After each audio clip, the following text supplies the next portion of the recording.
ஆசமச்சான் வாங்கி தந்த மல்லியப்பு அது தானாகத்தான் தந்ததம்மா புல்லரிப்பு.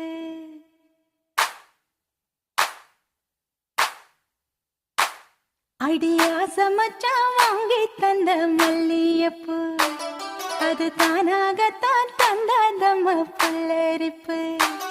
அடி ஆசமச்சான் வாங்கி தந்த மல்லியப்பு அது தானாகத்தான் தந்ததம்மா புல்லரிப்பு.